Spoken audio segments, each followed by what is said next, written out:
This is Hannibal here from the Hannibal TV on YouTube. Big day today with we have Donald Trump apparently releasing the Epstein list. We have Gene Hackman mysteriously dying with his wife and dog, which I wonder if that's related or not. But we have here Casey Preston from UFO Tarheel, UFO blogger, which I've done another podcast with him, which is in the description. And here we go again today, part 2. Hey, thanks for having me. It's good to be back on. Good to have you. So where are we going to start today? You're very neutral, and you want to basically break down some of the most recent UFO news.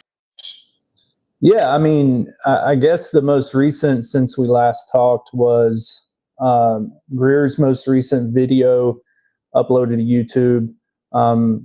Dr. Greer put out some interesting statements in that video. I think everyone needs to go watch because some earth-shattering stuff was said. If true, there's some worrisome parts of that for how I track this conversation.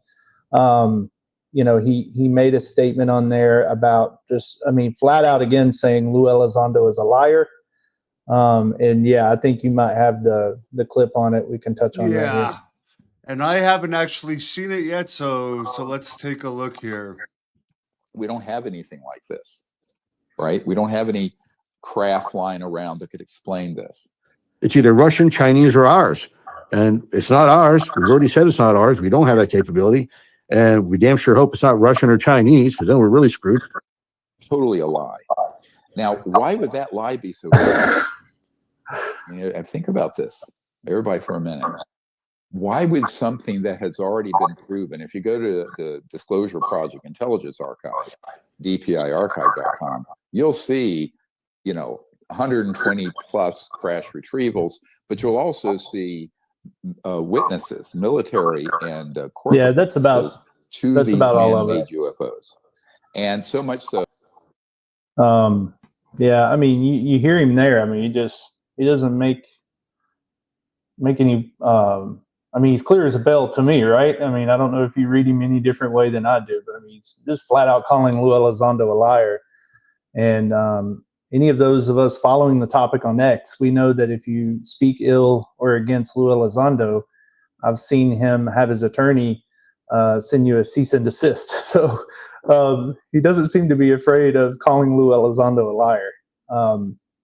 But I think an interesting thread, Devin, if we could pull on it there, you have to understand where that's coming from. If he's saying that Elizondo is a liar because Elizondo is saying we don't have anything like this in our inventory, he later goes on, I don't have the clip and the timestamp for you to that either, but he goes on to say that Fravor has even acknowledged that the Tic Tac was probably man-made. Someone, maybe in the comments or someone, I'm trying to find that. All he did was just say it. But if that is true, if we have an acknowledgement from Fravor that the Tic Tac was man-made, that is a major statement as well, not just calling Lou Elizondo a liar. But the thread that we can pull on there, Devin, is just to say, remember, do you know the story of Michael Herrera? The name doesn't ring a bell. Okay, so Greer brought him out, I think it was like 2 years ago at like a press club event. And Michael Herrera, he was actually also in George Knapp's, right at the end of George Knapp's Netflix documentary, Investigation Alien. He was the Marine that comes out there at the end, and they kind of have this spooky behind a warehouse meet up under a light or something, very, very nefarious looking. But Michael Herrera started all this, if you ask me. Now, the man-made thing may go back a while from what Greer is saying, but he's the first Marine to come out and say he was deployed for some other thing to do with Marine duties. I don't know what they were doing, but he was on deployment somewhere, and they were rerouted to go help out with in a situation like humanitarian effort. I believe there had been a tsunami or something, and they went to go help out. And when they did, he walks up on a large disc UFO, but there's men working it. Like They don't have any of the common insignia on them from like normal Marines or a branch of the military, but they're like operative, wearing like operative clothing, like military combat type clothing, but all in black, I believe he said. And they took Michael Herrera and his team's weapons from them and told them pretty much to turn around and never say anything of it, and don't come back and don't look back, blah, blah, blah. Well, you know, that story from Michael Herrera, that's man-made. You know, if men are loading this UFO, this disc that they walked upon while they were going to help in a humanitarian effort, then what's going on here? You know, if they walked up on a disc, Michael Herrera and his team, and they saw it floating there, levitating, and these men with no military insignia are loading it, and they're doing something with it, and they're operating with it. It's like it's theirs, like a C-130 or a C-17, but it just happens to be a disc. Someone's lying here, right? Either Michael Herrera is lying and he didn't see that, or it is our inventory. And we do, in fact, have discs that we are using in our inventory on operations. And so that's where I think that's an interesting thread to follow down. If you want to research him further, Devin, you can look him up again. It's Michael Herrera, Herrera. And you can see him again at the end of the Investigation Alien documentary on Netflix that Knapp did, or you can go look up the most recent press club event that Greer did. He brought him out there, and he gave his full story. And I think he was actually on Sean Ryan too, pretty sure. If you just YouTube or Google Michael Herrera, Sean Ryan, you can listen to his story.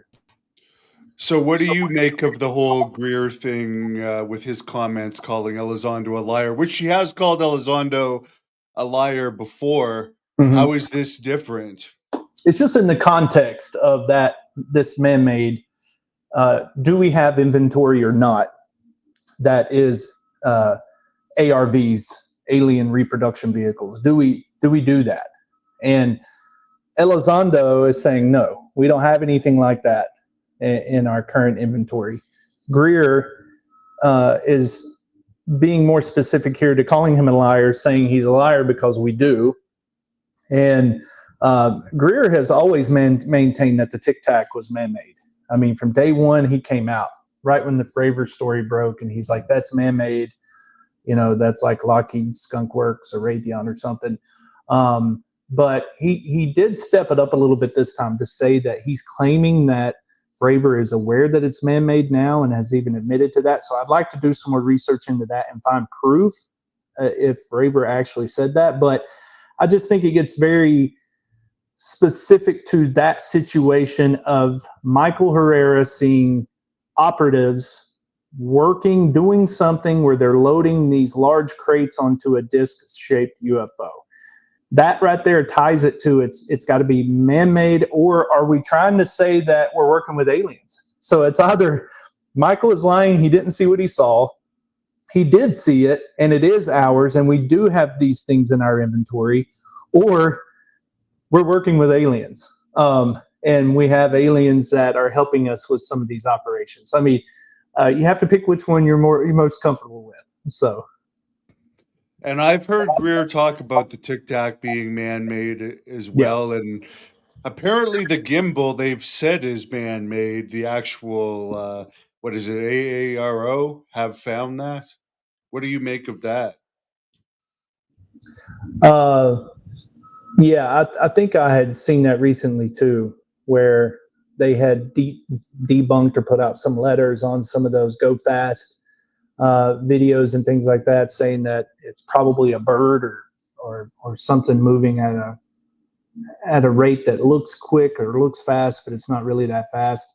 I don't really know what to make of that, but I just think it really splits the camps here of what are you more comfortable with? If you're going to follow this topic and try to believe things, are you more comfortable with the Elizondo approach where we don't have anything like this in our inventory? But you just have to look at these moments where these people cross over. So let me explain the crossover here. Elizondo gets along with Knapp and Corbell. So they're all buddies. Corbell, Knapp, Elizondo, they're all buddies. Greer's not buddies with them. But we have this crossover with Michael Herrera. Michael Herrera was brought out by Greer. He was showcased by Greer. He went on Sean Ryan right after Greer. So Greer probably introduced Michael Herrera to Sean Ryan. But then we have this crossover where Michael Herrera then pops up on Investigation Alien on the Netflix documentary with George Knapp. So now we have this, they tie together. So we can say, oh, we don't like Greer, we don't like Elizondo. I don't trust Elizondo, I don't trust Greer. That's fine. We have a crossover, though, and it's Michael Herrera. He's pulling both these camps together because both of them are acknowledging them in their content. So which is it?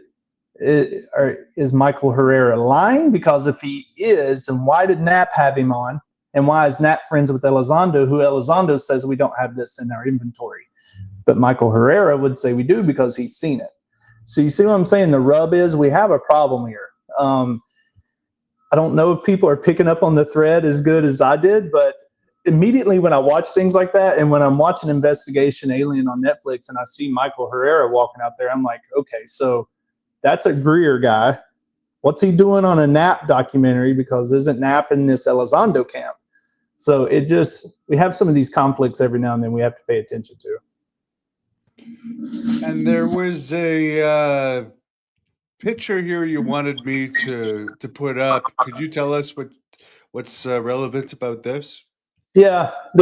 So a lot of us will find us somewhere in this process here. So, and this is kind of supported too. We'll talk about the podcast. It's now turned into Cosmosis on YouTube, but it used to be UFO Rabbit Hole. And it's talking about the theater that's going on right now within Disclosure. Is this entertainment? Is it more theater? Is there any meat and bones or meat on the bones anymore when it comes to Disclosure? Or is everything just about writing books and making movies? So it kind of gets into that here. I don't know if you still have the image up. Are you still showing it? Yeah. So if you just follow this left to right, you could see where a lot of us come into it. We get very excited about UFOs, and then we start downloading everything we can, right? Podcasts, we read tweets, books, documentaries. We pick a direction that kind of makes sense to us. Which direction are we going to go? Abductions, sightings, psionics, with spiritual, what are we going to do? And then you get stuck in this loop. And that's that perpetual motion there near the end where it's I call it content repackaging. The first 4 or 5 Greer documentaries I watched, they all felt like the same thing.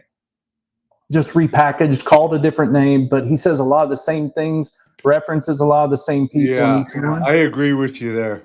Yeah. And so that's the UFO echo chamber as well. It's the same thing that keeps coming back to us. Prophecies on top of prophecies. We've got into that in the first episode of this, talking about Bassett, talking about Danny Sheehan, talking about some of these people who constantly say Disclosure's right around the corner. Wait until next year. That's the current one with, and I got to tell you, wait until next year. That's the big one right now, right? Because Bledsoe's saying that we have this spiritual awakening that's happening Easter of next year. So I don't know. We got to watch that one. Let's see if he changes his prophecy as this year rolls forward, because he's going to start sweating bullets soon if something doesn't start ramping up toward this spiritual awakening that we're supposed to have Easter of next year.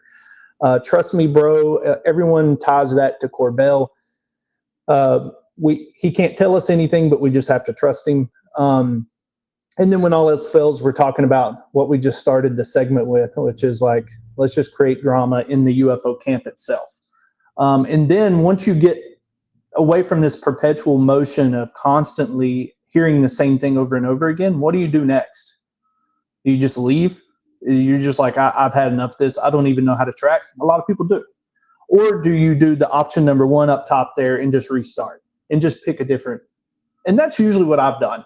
When I get tired of something, I get tired of dealing with maybe an abduction angle, I'll go back and let's get back into maybe government cover-up. And I'll start reading one of the books on government cover-up. So, or the spiritual aspect. There for a while, I jumped back in my journey and started reading Diana Pasalka's books. I read both of her books, Encounters, and she has another one. I cannot think of the name of it right now, but I read that one. One was dealing more with her journey with, now we know, is Tim Taylor, and then the other one, or both of them, deal quite a bit with Jacques Vallée, and just her talking about the religiosity of UFOism. Like, it is a religion at this point, right? Because you haven't seen an alien. You don't know aliens exist. You don't know that. You've never met one. Now, some people will say they have in their encounters or their experiencers, they've met one. But, you know, that's where the religion comes in. There's people that believe in UFOs, believe in aliens, and they just, it's almost like a faith. They have faith that they're there, but they've never really met them yet. And that's kind of Diana Pasalka's angle that she comes at. So, but you find yourself there kind of going through that process over and over again, trying to make sense of the topic. So I created that visual to try to maybe ask viewers, where are they at on it? You know, where are you at? Are you stuck in that echo chamber? Are you stuck in that content repackaging where you feel like you keep hearing the same thing every week? And it kind of supports that. If people haven't watched it, I would urge them to go do it. I sent it to you earlier in the week. The UFO rabbit hole video. I think she actually. Yeah, we could play a little bit of that now. I just wanted to bring up, though, just while you're talking about the religion, and a lot of people would classify Stephen Greer as a sex leader. I'm on the fence with him, but you could actually, if you look up the definition, classify him as that, because it's just a lot of it is you got to believe him and listen to him. Don't listen to anyone else, and he'll guide you in the right way.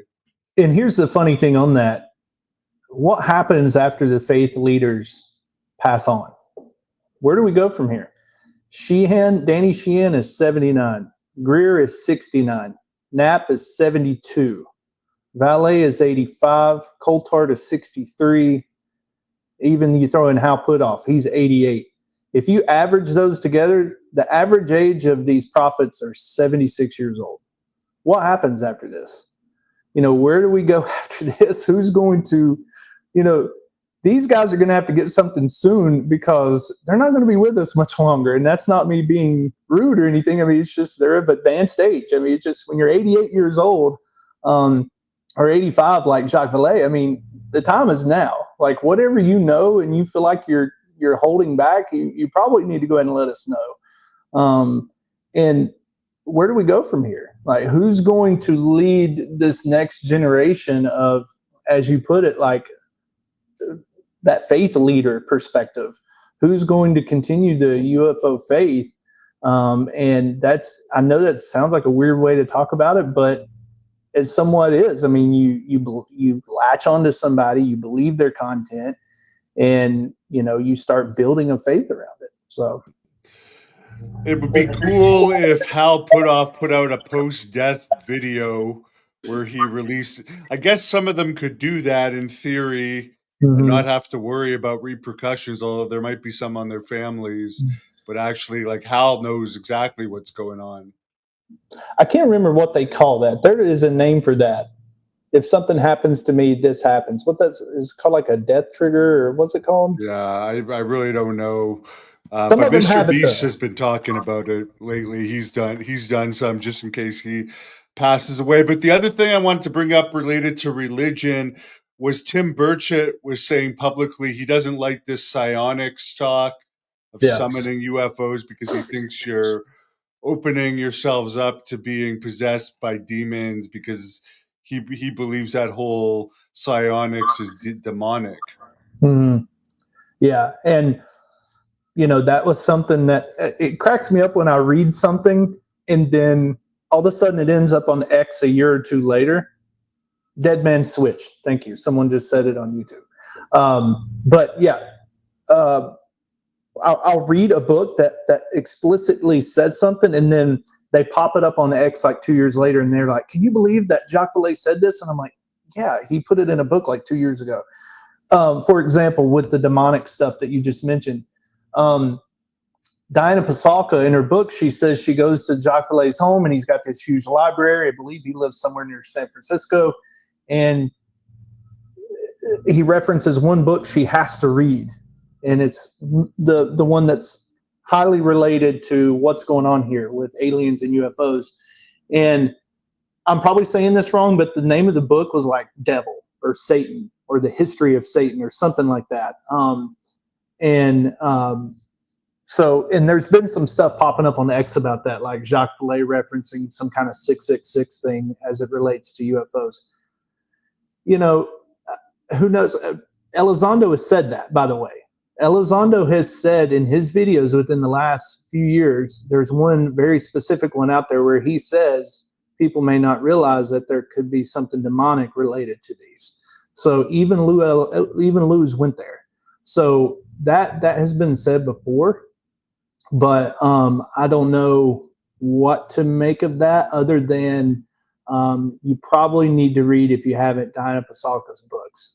The other one is just American Cosmic. I believe that's the name of it. And then Encounters. And I've read both of those, and she gets into it a little bit.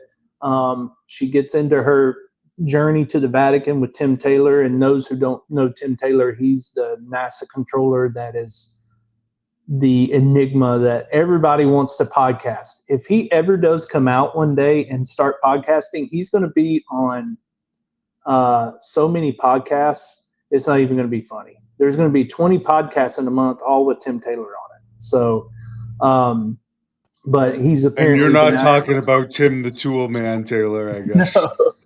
No, he's referenced in her books as Tyler D. She had to use an alias at the time.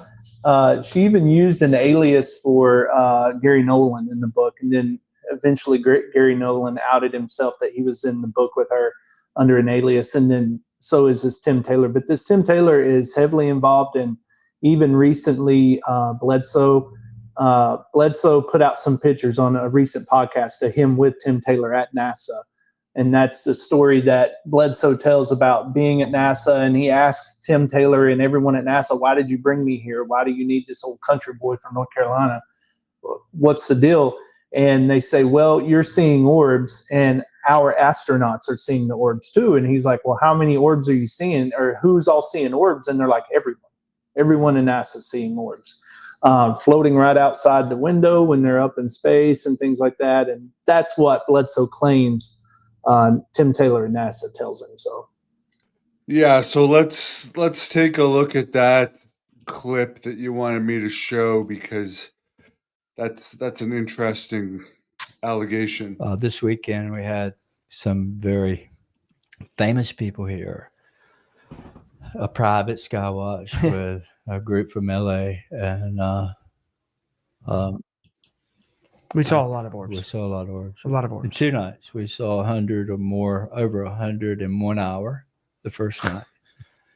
And here's the thing I told Ryan. Ryan organized the watch, that's what I let him do that.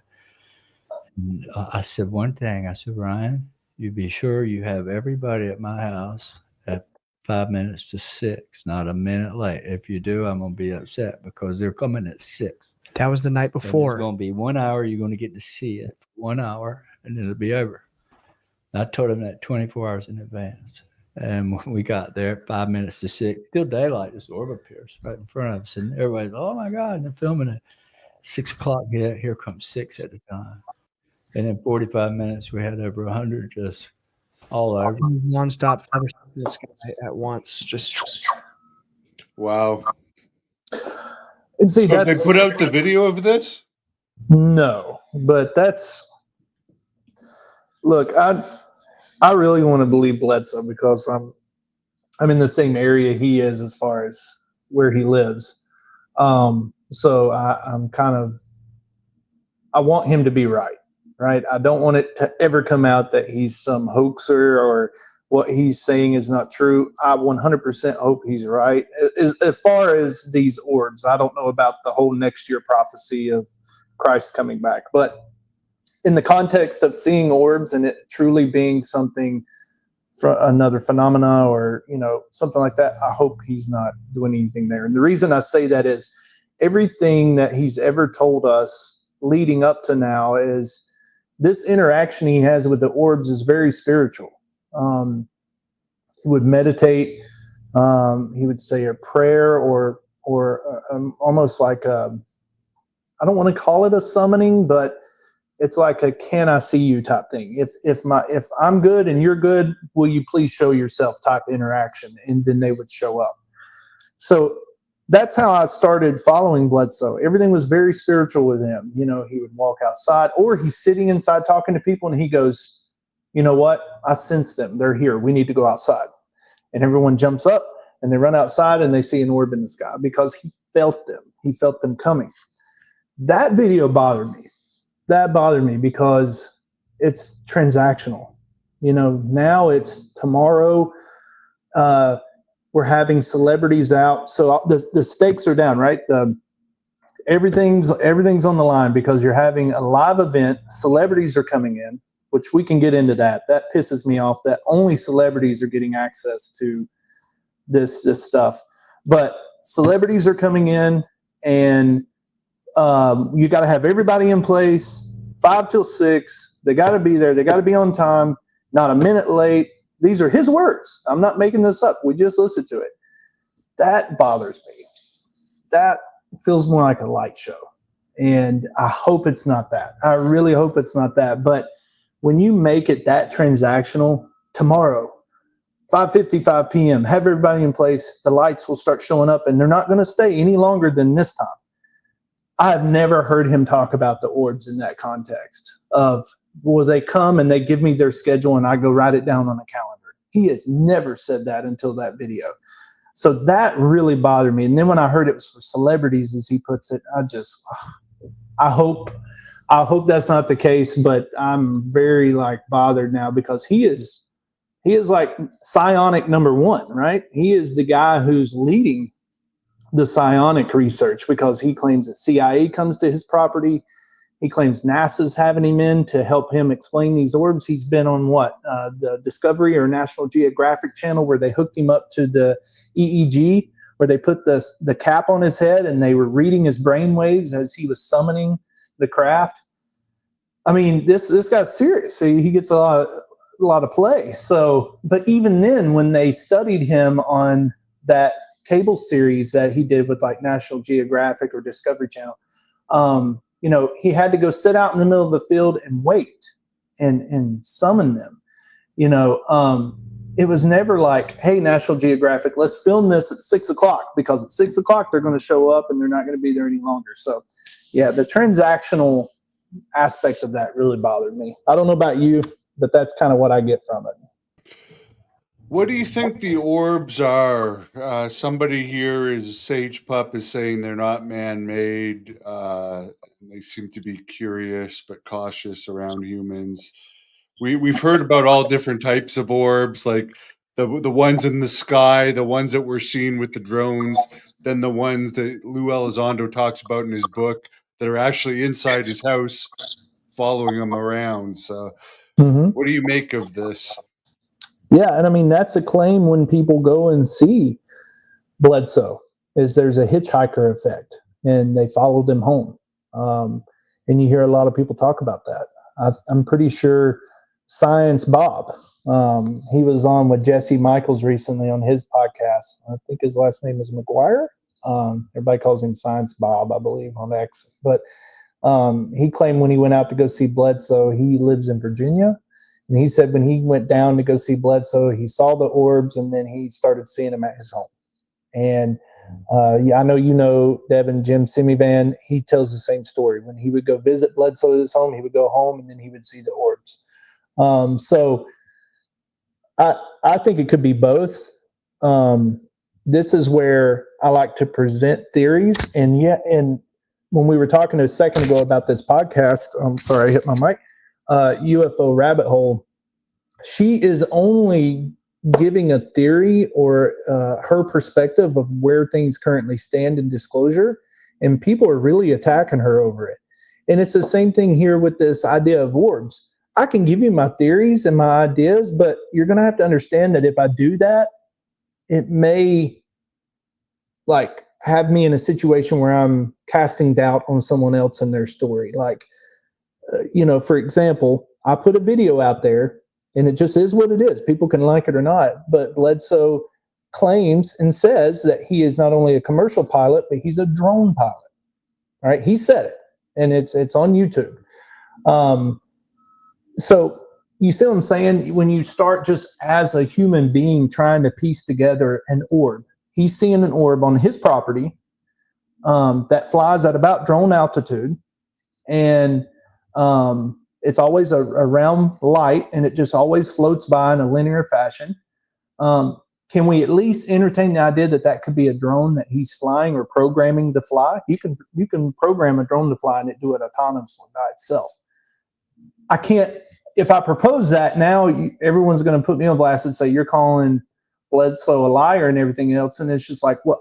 How do I propose that theory without doing that? You know, so. But I do think that there could be situations where these orbs are spiritual. I've not seen anything yet to where it convinces me, though, where I see something where someone says, look at this orb I filmed. The number one filmer of orbs is Bledsoe. If you go look at his Instagram account, he is posting them all the time. And I'm not going to, all I can put out there are the ideas of what this could be. Could the military be flying them and messing with them? And he has no clue. That could be possible, where he goes outside and the military, which is close by to his home, they have a base right there in Fayetteville, Pope Airfield. That's where Jake Barber was stationed. They could be flying drones out over his property and doing a light that's so bright you can't see the body of the craft or the drone, and he thinks it's an orb, and they could be messing with him.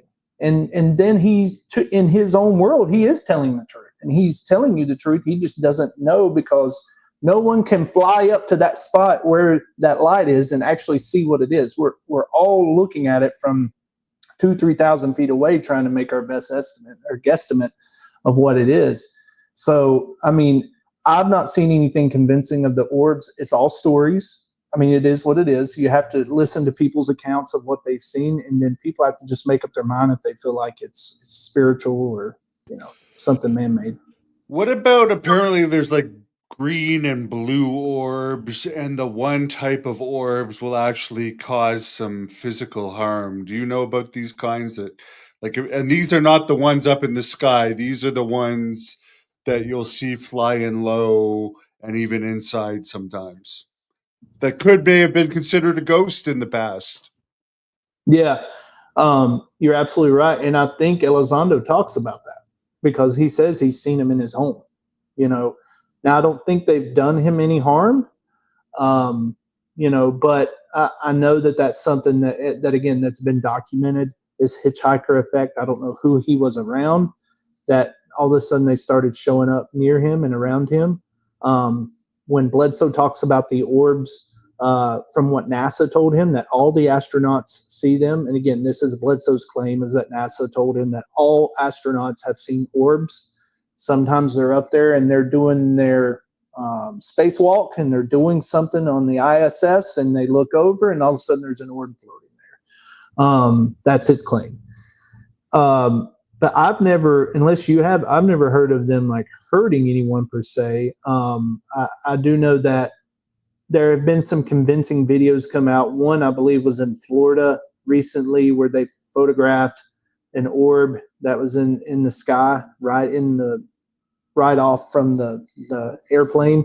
And that was pretty convincing. Now, that stuff really interests me, when it's a flight crew and they film or photograph something and then it gets put into a major news outlet. That's very convincing to me, because those people have no motives, right? Those people don't have a Bledsoe motive of that's what he's known for. That's what he sells books about. They're just a flight crew trying to get home, and they see this very bright light floating in front of them, and then it take off and they photograph it. That was during the whole drone orb madness of a couple months ago when I saw that story. So that kind of thing interests me more, when they see it and they can't explain it, because these flight crews know what other craft are, right? And they're going to tell you. There was the other one that got played during the drone period out off the West Coast, and that was the red orbs that were coming down and then moving off at very quick speeds and doing some very quick movements, and they released all the audio on that. So you can go look that up as well. I believe it was somewhere out around Seattle, are off the West Coast, and you can listen to the air traffic control radio. Oregon. I think it was Oregon, wasn't it? Yeah. And that's that's flight crews. If you're just listening to flight crew audio and they're talking about you, and they're calling them UFOs. I mean, they're saying it's a UFO, and look how quick it's moving out to the Pacific, and then it zooms right back.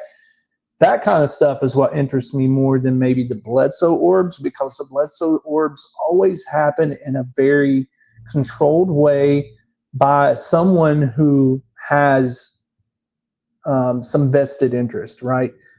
Whether you like it or not, he does sell a book, UFO of God, I believe is his book.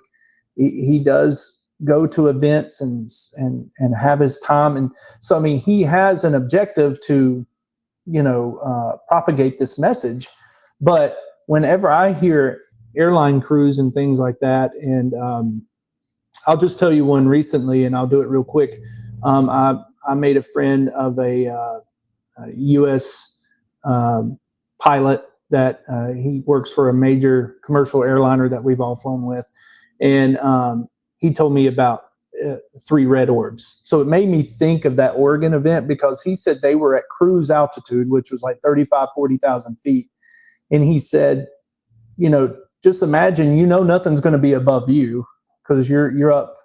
Everything's going to be flying with you at your altitude, not above you.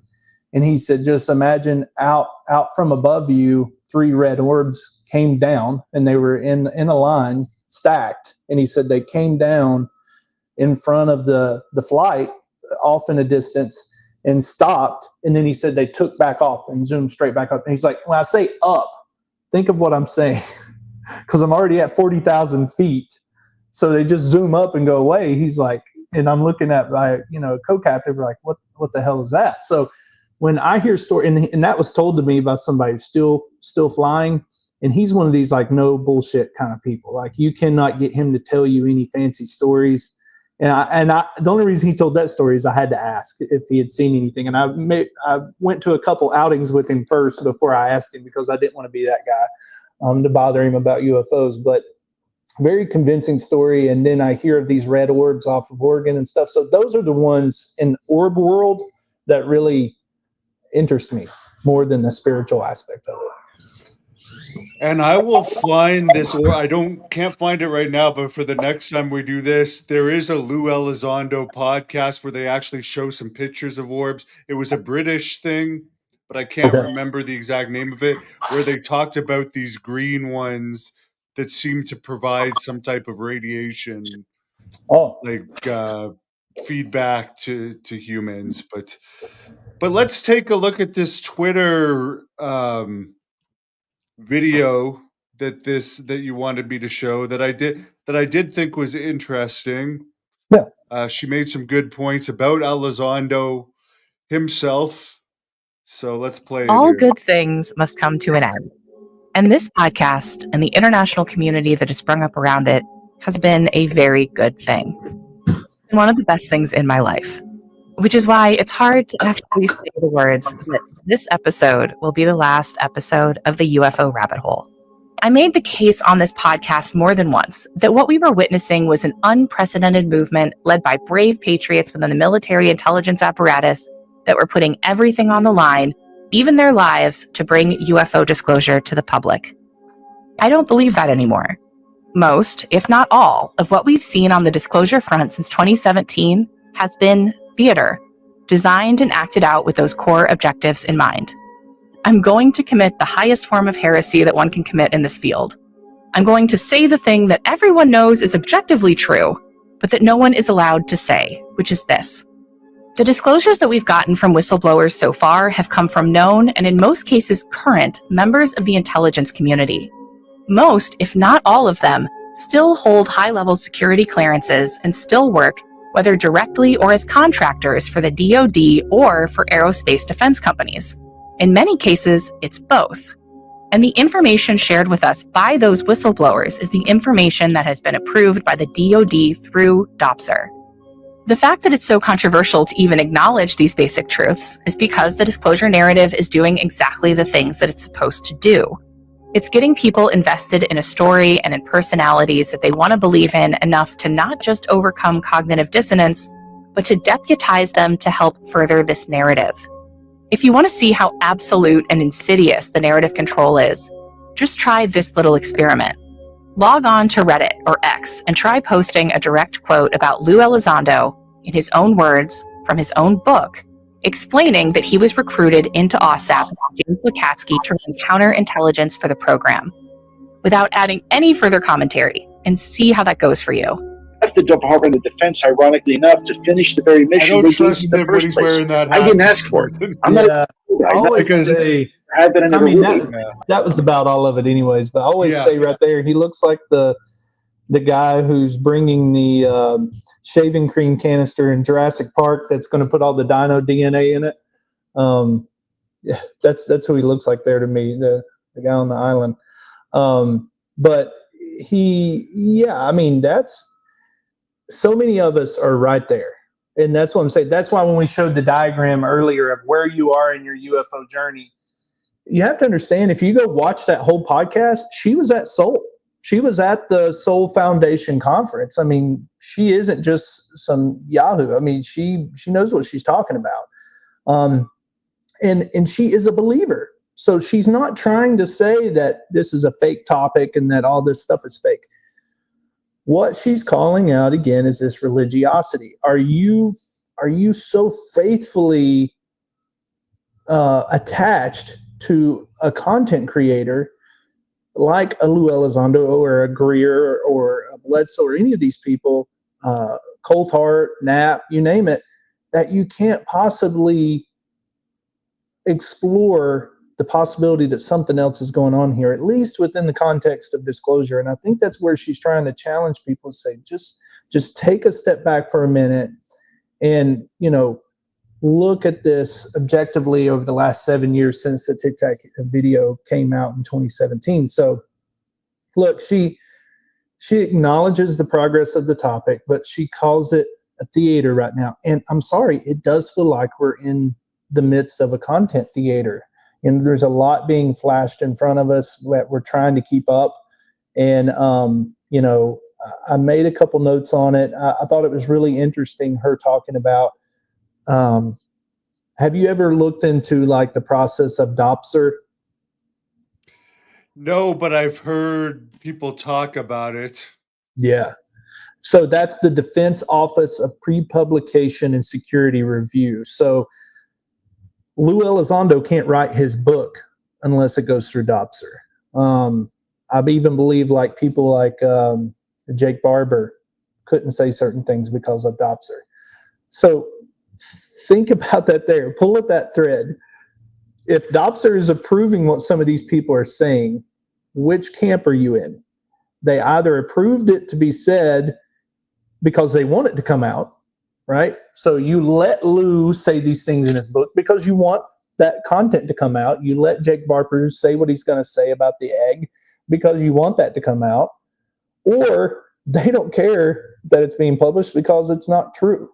And they're like, fine, it's fiction. If you want to go say that and you want to go write An that imminent book, is classified as fiction.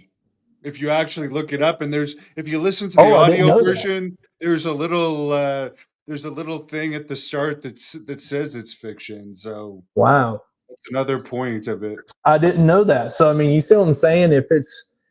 If Dobson Review goes, this is just fiction and they're just making this stuff up anyway, it's not going to hurt the government, it's just going to hurt them.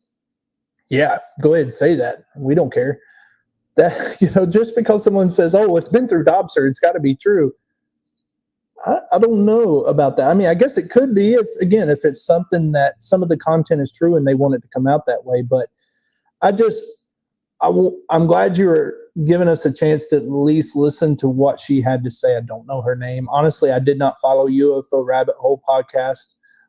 This is the first I'm hearing of her. But it was a very compelling. If you watch that whole video, she's very articulate. And, now I'm seeing on X people coming after her saying, well, I'm blocking her. I think it's so funny. And these are known UFO people. Why are you blocking people?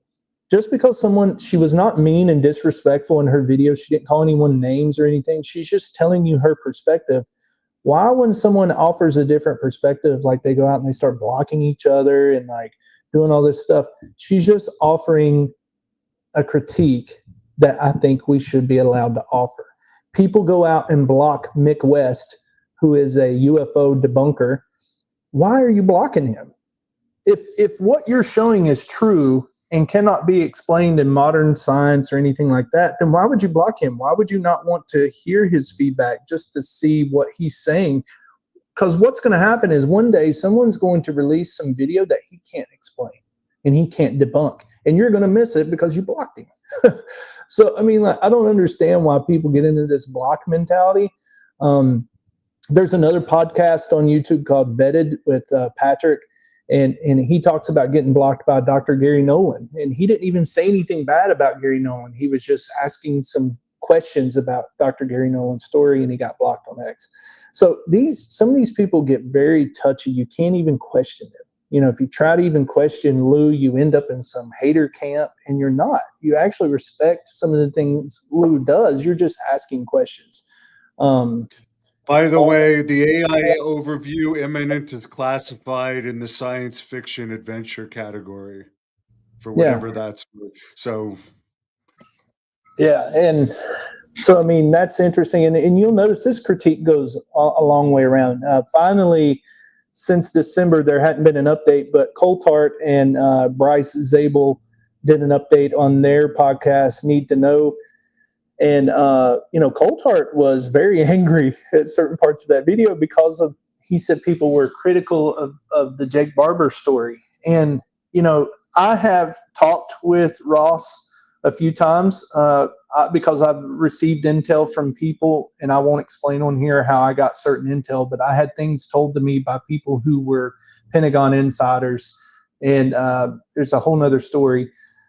But I would try to vet it through Ross, and I would send it to Ross and get his feedback. And Ross would help me, and he was like, yeah, I don't know, watch this. Don't believe this story because of this. Don't believe that story because of that. But I questioned Ross on some of the content from Jake Barber's story, and I don't think he likes certain critiques because, they get very protective of their story. Knapp does this too. Knapp has this approach of, well, if you don't like my investigation, go do your own damn investigation. And it's like, yeah, but Knapp, you have 30, 40 years ahead of us, and you have contacts none of us have. So, of course, we're going to critique you and try to push you to ask and dig a little deeper. So, I think we're trying to have substantive conversation and critiques, but I think this is a really good one if people go watch that whole video of UFO Rabbit Hole. She's a believer. She wants this stuff to come out, but it does seem like there's a lot of entertainment media going on right now. Justin does not trust any of the UFO celebrities, all for different reasons. I'm back and forth on all of them, to be honest with you. Whereas I used to have like full trust in Elizondo. I mean, it's clear that he's making money off of it, and this is his main form of business now. It's undeniable. And, I'm not going to sit here and knock him for it. I don't know his background. I don't know if he has enough money to make it in life. And he said, you know what, this can be twofold. I can bring the truth out and then also make a little money while I do it. Maybe that's the truth. I don't know. But you can't deny the fact that all these people are making money off of it. Whether we like it or not, they are. I mean, definitely. And one of the funny comments someone put on one of my videos lately was, Stephen Greer left his job as a surgeon to pursue the UFO field. It's like he's making more money in this than he ever made as a surgeon. Guaranteed. He's one of the biggest quote unquote celebrities out there. And I don't fully write him off. I just need to see more evidence with him. But I definitely, he makes some, every time I'm about to fully write him off, he'll say something that will like give himself some credibility to me, something credible. I completely agree with what you just said. You don't know how many times, if we pulled back up the process board of where we are in the UFO journey, if that was Greer, I've been at the exit door so many times ready to leave, and then he does something and I'm like, wait, what did he just say? Like the Michael Herrera story. I hate to keep hounding on that, but that was an interesting story. That's a real Marine that's saying he saw a disc that was operated by men. He pulled me right back in, right? And then he started saying some crazy stuff again, and I started hitting my mic. I'm sorry. And then and I'm getting ready to exit him again, and then he jumps right back in there and he says something that turns out to be true. So I don't know. But they all do that. So that's why I tell people, don't block, don't write anyone off. I don't care how much you disagree with them. Just hang in there. It's okay. This kind of debate and disagreement is what's going to sharpen this up and either expose it good or bad. It's either going to go to the good or bad. Bad meaning some people are getting ready to be exposed as just like straight up grifters. That's all they were there for, was just making money. Or it's going to let the cream rise to the top. Who could be the cream that could rise to the top? Keep an eye on the stuff from James Fox. I mean, James Fox to me does not come off like somebody who is just about making money. I know he makes documentaries and he sells them. I get the sense from him that he's very genuine and that he just puts out the best story and portrays it the best way he can, and then he lets you decide where to go from it. If people have not watched Moment of Contact, the one about the Virginia, Brazil event, that's an amazing documentary. That was done amazingly well. The only thing I'll say about that one, and I hope he redoes it in a better way, is like, I wish he would just put the English language over the Spanish language for people that don't speak Spanish, because it actually gave me a headache. I don't mind reading subtitles, but to have to hear this throughout the whole movie when I don't understand any of it, it gave me a bad headache. But the actual content of it is good, but I think it would have had a lot more impact had he put English voiceovers over everything. Yeah, and I think he's still trying to revisit some of that. Apparently, there's some video that backs up some stuff down there that he's trying to get his hands on, some photos or videos. So, and I just think there are genuine people who are trying to, like, there's this new, we'll see what happens with it, but there's that new documentary that's coming out, Age of Disclosure. We'll see what happens with that. But again, it's all this same guard that I was just talking about, all those old guys. It's a bunch of old guys that's been around the conversation forever, like Jim Simivan and Putoff, and these people are going to be part of it. And at some point, they're going to have to hand the baton off, and I don't know who they're handing it off to, because these are all old guys. So the only youngster that's in like the community, that's like attached to government and still has security clearance and things like that, I guess you could say, is some of these new whistleblowers like Grush and Barber. But Grush is like MIA. I've not seen Grush anywhere in I don't know how long. They showed him in some pictures where he was at some psionics summit with Jake Barber and Ross Coulthard. They showed him pictured there at that summit. But he's been MIA. I've not seen Grush on anything. So didn't he get a settlement related to his personal information being revealed? I don't know if the settlements happened or if the lawsuit is ongoing, but that might be the reason why he's keeping quiet. Could be. And, and they do this. Lou did this. When Lou came out in 2017, he was on every major network. He was on CNN, Fox News, you name it. He was everywhere for the Tic Tac. And then he went MIA for about 3 years. He was writing his book. He was going through DOPSERT. So he laid low, and we didn't hear nothing from Lou for like 2 or 3 years. So I don't know. Maybe he's doing the same thing. He was supposed to come out. Grush was supposed to have some op-ed that he was writing, and then it never happened, not to my knowledge.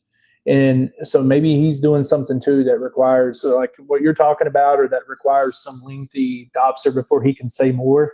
But he is still popping up in the shadows now that some of these psionics are coming forward. But this is the point, though, that this is the point where people have to decide: are you going to hang in there, and are you going to stick around in the UFO echo chamber? You're going to have to live through some content repackaging for the next little while.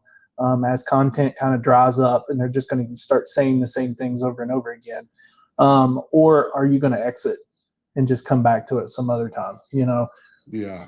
The thing is, if he did get a settlement and he's not allowed to talk about the situation anymore, maybe he's just waiting for enough time to pass that people aren't going to ask him about it as much, so he won't have to address the question of what happened in that lawsuit. because it didn't seem to go anywhere. So we've Yeah, I thought I'd heard something about that, and that would make sense. Why he has kind of been sort of quiet. Plus, we have a lot on our plate this year with the whole prophecies thing. Now we're almost into March, and again, if Coulthard said that all hell would break loose by March of this year, if it was the Barber event, then that doesn't. I don't know if that's going to cut it for everybody, because a lot of people don't feel like that was hell breaking loose, the Barber story, because it didn't even make major news networks. So no, and like I posted a video of it. Like any video I've posted about it have got way less views than, for instance, when I was posting about Grush or the drones. People Yeah. just don't seem that. It might be the same thing as we've been talking about this whole time. People are starting to get a little burnt out. It'll probably pick up again down the road, but at some Yeah. point, the drone thing went nowhere after we all got so excited about it. Yeah, and then we're supposed to have this build up to this spiritual awakening by Easter of next year, according to Bledsoe. So there's a lot to watch and just see what people say. If they become scared or they become worried about their prophecy, do they start amending it or changing it or saying, "Hey, the lady in white came and visited me again, and she's pushed it back a year." Let's see what happens. I'm curious to see how people, because now people are they're on the calendar. You can't change that now. You're on tape with a date and timestamp, and everybody's going to be watching. And I would have not done that to myself, even if I believed these beings that are coming to me and telling me things. Even if I believed them 100%, I don't know if I would have put myself on a date and time. Surprised some of them did. So we'll see what happens this year. That's going to be one of the main things I'm watching. Even if there's not any new content, obviously the Age of Disclosure documentary will come out. We'll all watch that. We'll see if Anna Paulina Luna does anything. I'm not impressed. I don't think she'll get to anything. They're already giving her the bird finger over JFK and this other stuff. So yeah, I will say she's gorgeous. I'll say that for her. yeah, She's better than our Canadian politicians as far as I'd rather have to listen to one of her speeches than anything that we have. Yeah, she put on X recently that the DOJ pretty much just gave her a nice response letter of, well, we look forward to working with you. And that was about it. A lot of people have gotten that letter. So if she thinks that's progress, a lot of people have gotten that letter of, hey, this is the DOJ. We got your request. Thanks for the request. We look forward to working with you soon. A lot of people have got that letter. So it doesn't mean they're going to tell you anything. Yeah, we can get more into her next time, and if anything will come out of that. But I'll just bring this up as we wrap up here. G. Wills has made a bunch of comments, so thanks for the clarification. Lou had orbs follow him and appear in his house. He says they are technology, possibly electromagnetic. The metal spears that pilots and astronauts see are a different physical craft.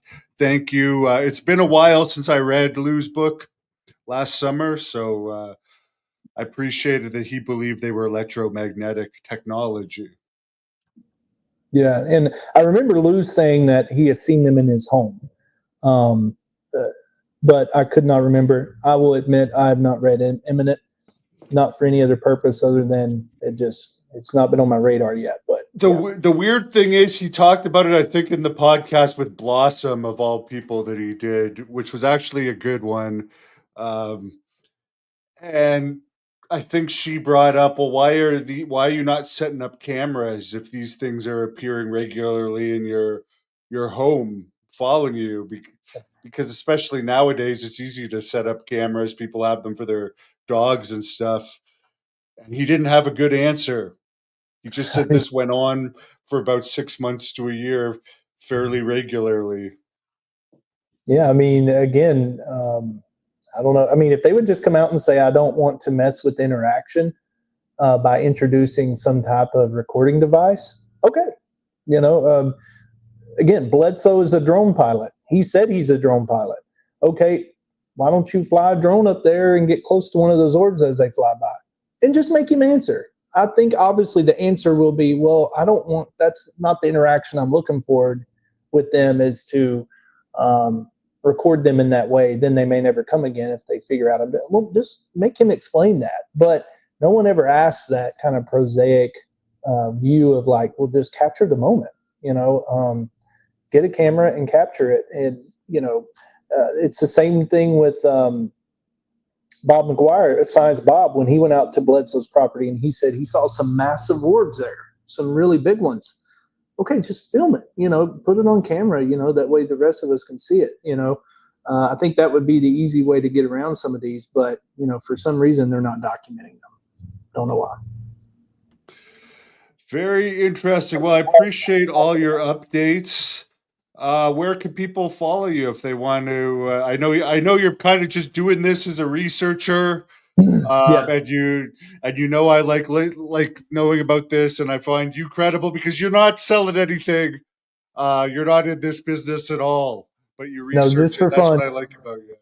Just for fun and interest, just like you, and just like a lot of people watching right now. So, UFO Tarheel, Tarheel.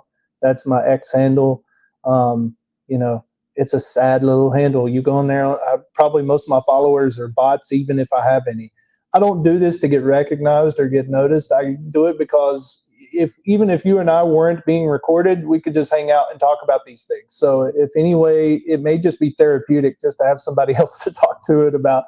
But I know that I've seen some of the comments, and I had already been watching your content, and a lot of people feel the same way about some of these things. You're kind of torn. You're in between. You don't know which camp to be in, which content to follow. So I think it's a good topic to follow. So.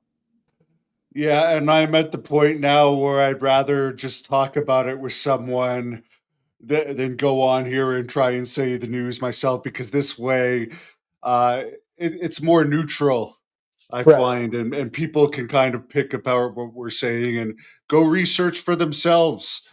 I'm not telling you certainly to listen to me, anyone. I'm just a researcher myself, and an amateur UFO reporter. I would say I'm definitely a professional wrestling reporter, but I just do this for the same reason as you, because I'm interested in it.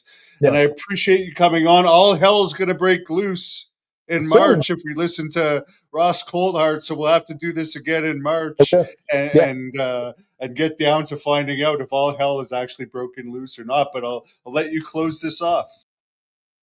Yeah, and one good thing there is you're not worried about asking questions. So that's what we should be doing. A lot of the people that follow this topic, they have to be very careful in walking through the minefield, because they don't want to burn a bridge and ask the wrong question that makes that person they're covering never want to come on their show again. So that's the thing. Like, do I question this about Lou Elizondo? But I might want him on next week.